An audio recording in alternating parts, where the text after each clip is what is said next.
everybody, what's going on? I'm Chris, thanks for watching.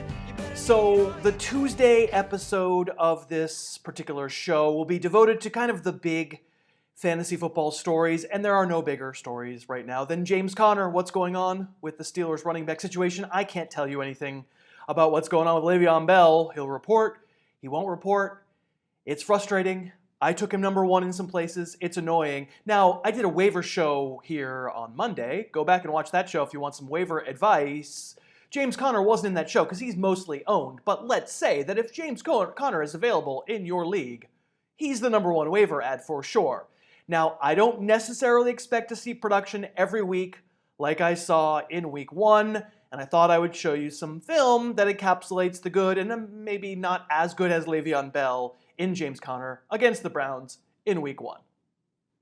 I'm really not here to rain on Conner's parade the way the weather did in Cleveland. Overall, it was good, and I'll talk more about what to do with him in a moment. But if we look at this first touchdown, again from the end zone view, you'll see, really not anything special, right? It's mostly a case of him having legs. I think having legs, James Conner, very good at having legs. He gets in a rushing lane, you could drive a truck through. We're not punishing him for this. We're just not going to call it amazing. Hey, just a quick break to say thank you to Lisa for sponsoring this show today. If you've been looking for a new mattress, if you've been waking up stiff and sore, if you've been thinking, it might be time for one, I know I was there. I sleep on a Lisa every night. I really love it. And I can get you $160 off a Lisa mattress if you go to leesa.com/Harris, that's key. We get credit and you get $160 off. Actually, if you want their Superior model, that's the higher end model, get like $235 off. It's a really great mattress. It's a really great company. They're a certified B Corp, so they meet the highest environmental standards available to corporate citizens. Love the company, love the mattress, leesa.com/Harris. Okay, getting back into it with Conner, here's the second touchdown run. And there's more to this one than the first one for sure. Doesn't open up for him immediately at the first level. Again, from the end zone, you can see there's some kind of move there where he sees number 39 of the Browns there, filling the hole to the outside, has to cut it upfield. It's a fine move, it's okay. He does have an acre of space to do it in, and it's not that quick of a move. From the press box angle, you can see, maybe it's a little more of a straight line than it looked from those other angles. And again, like totally nobody home after that first dude. Just run to the end zone, you're good. This is the hipster James Conner highlight. This is the stuff that you can feed into my veins. This didn't count. It winds up being called back by a holding penalty. So yeah, man, like I totally love the one that didn't count. I'm a hipster. But this to me is what James Conner is. Honestly, he reminds me a lot of the starting running back on the other sideline in this game, Carlos Hyde. Carlos Hyde has some agility, right? He's not LeGarrette Blount in his lack of moves, nor is James Conner. But power is what we're getting here from Conner. That's mostly what we get out of Carlos Hyde as well. In fact, here's Hyde from the same game.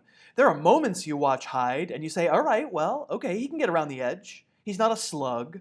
But you don't draft Carlos Hyde for moves. You draft him to run into guys. He punishes tacklers. He breaks tackles.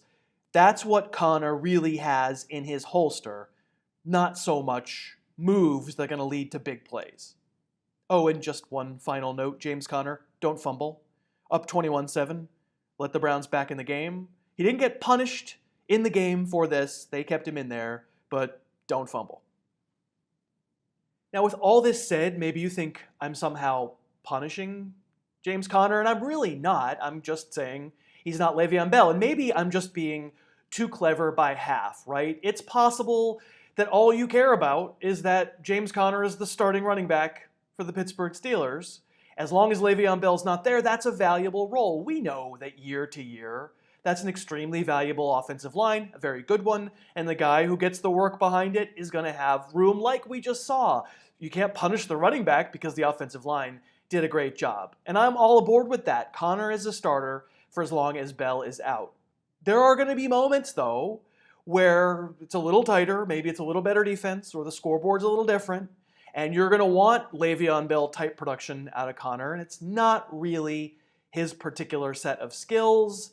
And therefore, I'm not going to wind up treating Conner like I treat Bell in my ranks. And I think we may have seen the best he's going to do in week 1 until Bell comes back, which may be in like 2 months. So let's not get all over you starting James Conner. That's just fine. All right. I talked about having fun on this show. Let's have fun by looking at some Joe Mixon tape. I'm just going to start with Mixon's very first carry of the season. Do you see a difference between him and players like James Conner and Carlos Hyde?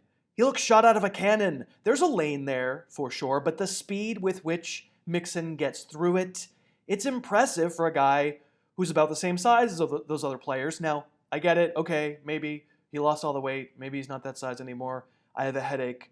I don't know. He still looks pretty big to me, and he still has lots of power, and yet he jets through that crease. This is his second carry. Look at the lateral agility on a bigger guy. This is only a 4-yard run, but I want to take this one slow. From the end zone, if we freeze it the moment he makes his first cut, look at number 53 there, standing in the hole. Well, that's where Mixon's supposed to go. Look how fast he recognizes it and how fast he can turn what he sees into lateral motion to bounce to his right. But then, if we freeze it again, he sees number 27 is there blocking his path to the outside, so he cuts again and dives straight ahead. That's something else. Carlos Hyde, James Conner, this is a 0-yard gain. I probably could just keep going through Mixon's entire week 1 play-by-play and gush. Let's not do that. Let's skip ahead. Just sheer acceleration here. This is an example. It's a lucky play call, okay? Because you're going to see at the snap, Colts defense, they slant one way to the defensive left side, and the Bengals happen to be calling an inside handoff, running right at the place they're slanting away from, right? But that sets up a one-on-one matchup between Mixon and number 26 there, Clayton Geathers. And look at Mixon hit the jets and create a bad angle. Looks like a bad angle. Well, it's only a bad angle if you're fast, if you accelerate. It's not just a matter of top-end speed. It's how fast you get going. Just sheerly being able to take those long, fast strides with legs that are just stronger than most human beings. He's gone. And then, you'll take it, the 27-yard gain, but the magic there happens in the offensive backfield. I'm not even going to show you the touchdown. Let's look at this one instead, where again, if we freeze it from the end zone view, Mixon sees the linebacker, number 50 this time, blocking his path. There's that ability to bounce outside. That is elite lateral quickness for a guy his size. But then he sees, hey, number 50 is actually flowing that way too. He's going to block my path coming out the other side. So he slides inside his blocker, eliminating number 50 from consideration, and then he cuts again. There's Clayton Geathers again, and Geathers gets him, but that's a nasty cut, a secondary cut to avoid Geathers a second time that forces a shoestring tackle, and I just want you to look at Mixon on the ground there. He knows. Oh, so close. He knows, almost to the house. So it's fun watching a kid potentially become elite, especially when I spent the summer saying that I think he was potentially going to become elite. And you can have a conversation all you want. I think the people who were down on Mixon this summer are going to say, well, if you're going to give him that kind of workload, I didn't know that kind of workload was coming, so sure. I mean, if you're going to give him 80% of the carries, then yeah, I agree. Mixon's valuable, sure. But these are the same folks who told you he wasn't talented. And he's talented, gang. Joe Mixon wasn't very good last year. Take a look at the numbers. I mean, acknowledge, if you look at these numbers from 2017 and you acknowledge that he got hurt and it was a low yards per carry and all that stuff. I mean, let's face it, that's what his doubters were looking at. They were looking at numbers, and I just don't think the film agreed with those numbers. And that's how I feel like I've stumbled upon a player who will wind up being elite. To make the argument that says, well, I'm so surprised about the workload, I never saw that coming. I mean, which comes first? My question for you is, which comes first? Is it that the workload came and it turned out he was talented enough to handle it? Or did they give him the big workload because they knew what they had? Because he's an extraordinarily talented running back. Obviously, there's a lot of off-field questions from his past at Oklahoma, but I feel like we've gotten on to somebody who's going to wind up being awfully good. Mixon was my number 9 running back heading into the season. Right now, I might get him up to like number 7 or number 8. There will probably be rockier roads. The Colts aren't probably a great defense, but I'm extremely pleased with Mixon at this point. The question would be, do you trade for him? I'm certainly not trading him away. I like it. I'm going to hold fast. Can you trade for him? It's a tough time to trade for somebody. I think you'd wait for the bad game. So let's say he has a bad Thursday night against the Ravens. If he does, that's a moment you pounce. That's not going to convince me that Joe Mixon is bad. I think he's very, very good.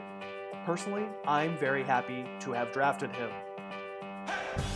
Thanks so much for watching. Please, please, please smash that like button, write a comment, tell us who else you'd like to see us review film on, and of course, best of all, please subscribe to our channel and then click that little bell above the subscribe button and you'll be notified whenever we post a new video.